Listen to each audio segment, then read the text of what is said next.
En este problema buscamos separar el ácido lebulínico y el furfural en el concentrado y el resto de componentes por el destilado. La composición y datos se conocen. En este caso la composición la tenemos para el furfural, ácido lebulínico, ácido acético fórmico y el MIBK. Además conocemos la temperatura, presión, flujo, número de etapas, presión en el condensador y rehervidor. Conocemos el clave ligero y pesado. Ya con estos datos podemos comenzar a simular en una columna DSTW, donde colocamos las fracciones másicas, se especifica la temperatura y la presión y por supuesto el flujo másico. Además se elige el modelo termodinámico, el cual en este caso es Wilson, dado que para esta mezcla, porque se basa en coeficientes de actividad. Ahora procedemos a especificar el número de etapas teóricas o la relación de reflujo. En este caso también hay que especificar la presión en la caldera y en el condensador, la recuperación del componente clave. Clave ligero es el ácido fórmico, clave pesado el furfural, y se especifica que el condensador es total. Ya con esto se puede correr la simulación. Primero se obtienen los resultados, en los cuales podemos ver el reflujo mínimo, el actual, el mínimo número de etapas actuales, entre otros datos. Sin embargo, lo que más nos interesa es la tabla donde vemos los flujos molares en libramol por hora de la columna DSTW, donde vemos que se consigue separar el furfural y el lebulínico en el concentrado, y el resto sale por el destilado. Además se puede ir variando la información de entrada de la columna para intentar minimizar el costo energético y maximizar la separación. Luego que obtenemos los resultados en la columna DSTW, pasamos a incluir una tabla con los datos de la variación de la relación de reflujo frente al número de etapas teóricas, en donde vamos a colocar que el número de etapas teóricas irá desde 51 hasta 61. Con esto podemos llegar a la conclusión que cada plato va a suponer más gasto en equipamiento y que mientras aumentar la relación de reflujo va a suponer aumentar el gasto de operación. Una vez formada una idea de los parámetros de operación que nos ha proporcionado la columna de STW, pasamos a construir una columna RAD-FRAC.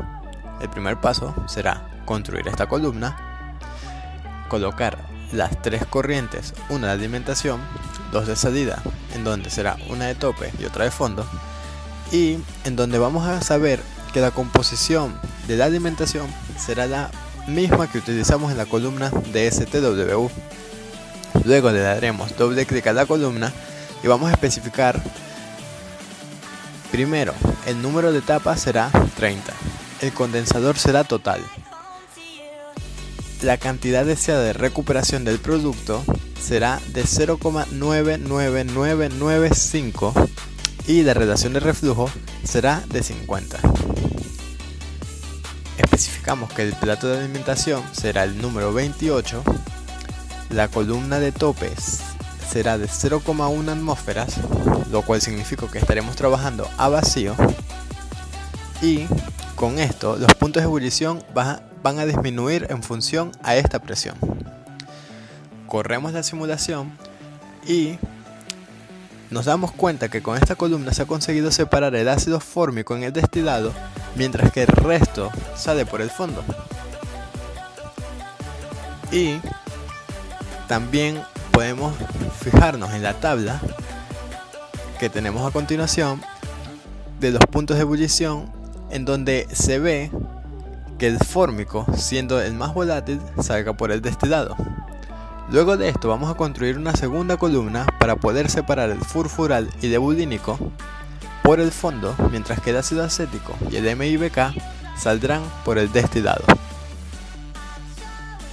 Ahora construimos una segunda columna de destilación, en este caso también RAD-FRAC, la cual tiene por alimentación la corriente de fondo de la primera columna RAD-FRAC.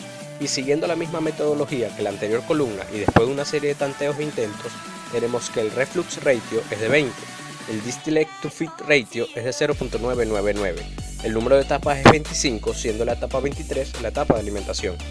Con esto obtenemos resultados bastante aceptables que se presentan en la siguiente tabla, donde se aprecia que se consigue separar el lebulínico y el furfural en el fondo de la torre y el resto se va por el destilado. Volviendo a la tabla de los puntos de ebullición, es lógico separar el ácido lebulínico y el furfural en el fondo, pues sus puntos de ebullición son más elevados que el resto, mientras que el acético y el solvente, que es el MIBK, se separan en el destilado. Ahora por último se construye una columna RAD-FRAC para separar el ácido lebulínico del furfural, fijamos una relación de reflujo en 20 y el número de etapas en 15, siendo el plato número 13 el de alimentación, y se obtienen los siguientes resultados. Con estos resultados podemos ver que se separó el ácido lebulínico del resto de la mezcla, en 3 columnas de destilación sucesivas. Ahora podemos concluir lo siguiente: la mezcla objeto de separación es una mezcla muy complicada, ya que sus componentes tienen puntos de ebullición muy aproximados, por eso no se ha podido separar en una sola columna de destilación. Además, se han necesitado 2 columnas de destilación y una tercera complementaria para separar el ácido lebulínico del furfural. Otra cosa que podemos ver es que en la columna de STW se ha hecho una prueba preliminar para hacerse una idea nada más de los parámetros de operación aproximados que hay que emplear. Además, podemos ver que 3 columnas de destilación, siendo de 50, 25 y 15 platos cada una, suponen muchos gastos de equipamiento, y relaciones de reflujo elevadas supondrán más gastos en operación, por lo que en general es una separación de muy alto costo.